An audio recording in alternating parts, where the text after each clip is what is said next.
एक जंगल में टुनटुनी चिड़िया रहा करती थी और वो वहीं वड़ा पाव का ठेला भी लगाती थी और वहीं दूसरी ओर कालू सुंदरी कौवी भी वड़ा पाव का ठेला लगाते थे। कालू जी, इस चिड़िया के दिन भर में न जाने कितने वड़ा पाव बिक जाते हैं। पता नहीं हमारे वड़ा पाव में क्या बुराई है। सुंदरी जी, टुनटुनी चिड़िया की दुकान बहुत पुरानी है और मशहूर भी। उसके ग्राहक बने पड़े हैं और हमने अभी अभी नई दुकान खोली है, इसलिए। और वो दोनों पति पत्नी ऐसी बातें कर रही थी, तभी तो अमीर पक्षी टुनटुनी चिड़िया की दुकान पर रुकते हैं और दो दो प्लेट वड़ा पाव मांगते हैं। सुंदरी कौवी फिर से उदास हो जाती है। टुनटुनी चिड़िया को सुंदरी कौवी के मुंह पर उदासी बिल्कुल भी अच्छी नहीं लगती। मैं अभी कुछ करती हूँ जिससे इन दोनों की उदासी दूर हो जाए। अरे चिड़िया बहन, वड़ा पाव दे भी दे, हमें देर हो रही है। भाई साहब, वो दरअसल मेरे सारे वड़ा पाव फंक्शन में जाने वाले हैं, इसलिए मुझे टाइम लगेगा। आप एक काम करें, उन कौवे से खरीद लें, उनके भी वड़ा पाव बहुत अच्छे हैं। ठीक है, चलिए दोस्तों, आज इन कौवों से ही खरीद लेते हैं।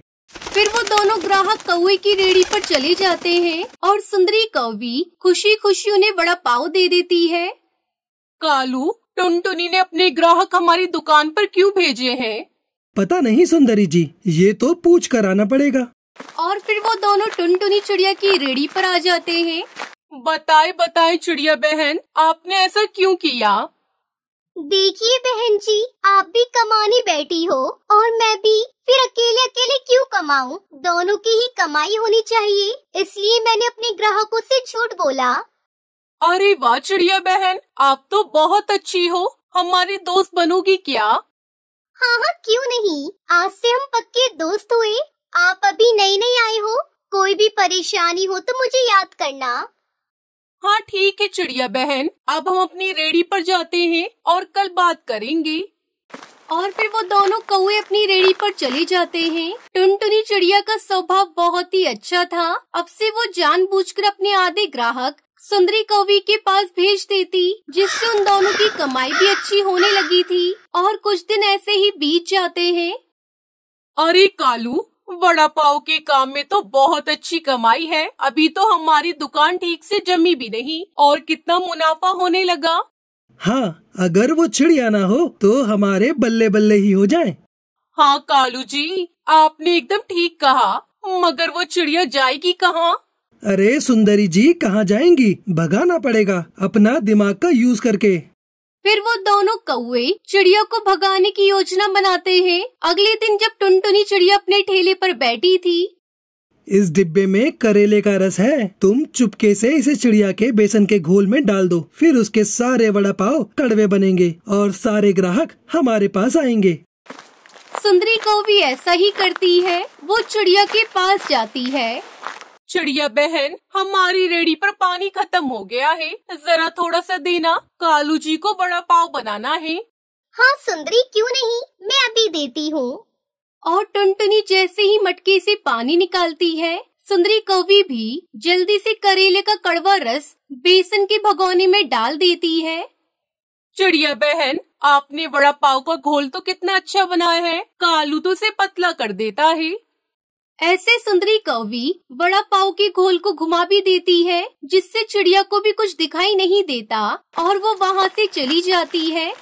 चिड़िया, मुझे एक प्लेट वड़ा पाव तो देना, मैं यही खा कर जाता हूँ, मुझे भूख लगी है जोरों की।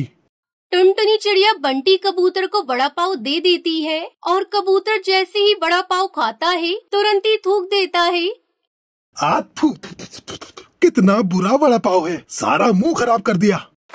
और ऐसा बोलकर बंटी कबूतर कालू कौवे की दुकान पर चला जाता है और टुनटुनी चिड़िया तो देखती ही रह जाती है। इस कबूतर को क्या हुआ, रोज तो तारीफ करता है। चिड़िया बहन, मुझे वड़ा पाव खाना है और 10 घर के लिए भी ले जाना है, गर्मा गर्म बना दो। टुनटुनी चिड़िया तोता राम के लिए गर्मा गर्म वड़ा पाव बनाती है, मगर वो जैसे ही वड़ा पाव खाता है तो वो भी थूक देता है और चिड़िया को भला बुरा बोलकर वहाँ से चला जाता है। फिर चिड़िया खुद अपना वड़ा पाव खाकर देखती है। अरे ये तो कड़वे हैं, मगर मैंने तो पूरे ध्यान से बनाई थी, फिर क्या गलती हो गई? लगता है गलती से कुछ गिर गया होगा। फिर टुनटुनी चिड़िया अपने घर चली जाती है। कालू कौवा तो बहुत ही खुश था। अगले दिन टुनटुनी चिड़िया फिर से वड़ा पाव बनाती है, मगर सुंदरी कौवी तो आज भी छुपके से टुनटुनी चिड़िया के वड़ा पाव को खराब कर जाती है। बोली चील जी, कितने वड़ा पाव दूं? चिड़िया 50 वड़ा पाव दे दो, अपनी बेटी के घर जा रहा हूँ। फिर टुनटुनी चिड़िया खुशी खुशी 50 वड़ा पाव दे देती है। अरे चिड़िया, मैंने इतने बड़े पाव लिए हैं, एक वड़ा पाव खाने के लिए तो दे दो। हाँ चील जी, क्यों नहीं, ये लीजिए आप खाइए। और चील जैसे ही वड़ा पाव खाता है, उसके गुस्से का तो ठिकाना ही नहीं था। वो उसका पूरा ठेला तोड़ देता है। वड़ा पाव कड़वा कब से होने लगा? तू तो मेरी नाक ही कटवा देती। आज के बाद मुझे यहाँ दिखाई मत देना, वरना बहुत मार लगाऊंगा। और चील कालू कौवे की दुकान पर चला जाता है। टुनटुनी चिड़िया तो बेचारी रोई ही जा रही थी। पता नहीं, मैंने कभी किसी के साथ कुछ भी बुरा नहीं किया, फिर ये सब मेरे साथ क्यों हो रहा है? टुनटुनी चिड़िया रोते हुए कालू कौवे के पास जाती है और उन्हें सारी बात बताती है, और कालू कौवा भी उससे झूठी हमदर्दी जताते हैं। चिड़िया बहन, अब क्या करे? जो होना था वो तो हो गया। मुझे लगता है तुम्हें कोई दूसरा काम ही शुरू करना चाहिए। हाँ सुंदरी बहन, मैं भी यही सोच रही हूँ। तभी टुनटुनी चिड़िया वहाँ से जा रही थी कि उसकी नजर सुंदरी कौवे के ठेले पर रखे डब्बे पर जाती है, और टुनटुनी चिड़िया को शक हो जाता है। वो चुपचाप उसे ले जाती है। ये तो करेले का रस है जो कड़वा होता है, और मेरे वड़ा पाव भी तो कड़वे ही थे। अच्छा, तब समझ आया ये सुंदरी हर रोज ठेले पर क्यों आया करती थी। मैंने तुम्हारे साथ कितनी भलाई की थी और तुम ही मेरी दुश्मन बन गई। लेकिन अब मैं तुम्हें नहीं छोड़ूंगी। अगर तुम दोनों को सबक नहीं सिखाया तो मेरा नाम भी टुनटुनी नहीं। और ऐसे टुनटुनी चिड़िया अपना ठेला दोबारा से बनवाती है और कैमरे वाले उल्लू को सारी बात बताती है। टुनटुनी चिड़िया, आप चिंता न करें, उन कौवों को तो मैं रंगे हाथ पकड़वाऊंगा। और फिर अगले दिन टुनटुनी चिड़िया अपना ठेला दोबारा से उसी जगह पर लगा लेती है। वो दोनों तो देखकर बहुत हैरान थे।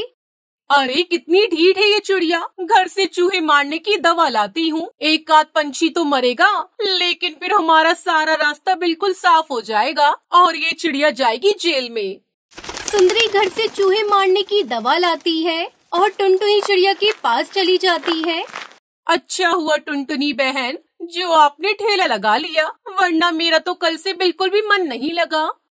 हाँ, एक पड़ोसी की कमी दूसरे पड़ोसी को ही होती है। अरे ये क्या, मेरी प्लेट तो नीचे गिर गई, मैं अभी उठाती हूँ। टुनटुनी चिड़िया जानबूझकर अपनी रेडी से नीचे उतर जाती है और सुंदरी कौवी चूहे मारने की दवा झट से बेसन के भगोने में डाल देती है। और वही उल्लू दूर बैठा सब कुछ अपने कैमरे में रिकॉर्ड कर रहा था और ये बात पूरे जंगल में फैल जाती है।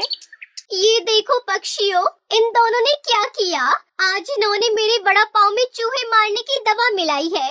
देखो ये कितने बुरे हैं। सुंदरी और कालू के तो होश ही गुम थे। टुनटुनी चिड़िया तमाम पक्षियों को दिखाती है। सब पक्षी सुंदरी और कालू को मारने पर तुले थे। तुम मेरा ठेला बंद करवाने के लिए तुम इतना नीचे गिर जाओगे कि पक्षियों की जान की बाजी भी लगा दोगे। ये मैंने कभी नहीं सोचा था। हमें माफ कर दो चिड़िया, हम आगे से ऐसा कुछ भी नहीं करेंगे। लेकिन कोई भी पक्षी उन्हें माफ नहीं करता और सभी मिलकर सुंदरी कौवी और कालू कौवे को मारने लगते हैं और इस तरह से उन दोनों को अपनी गलती की सजा मिल जाती है। तो प्यारे दोस्तों, इस कहानी से हमें सीख मिलती है कि अपने थोड़े से लाभ के लिए भी इंसान को इतना नीचे नहीं गिरना चाहिए जिससे दूसरे की जान ही चली जाए।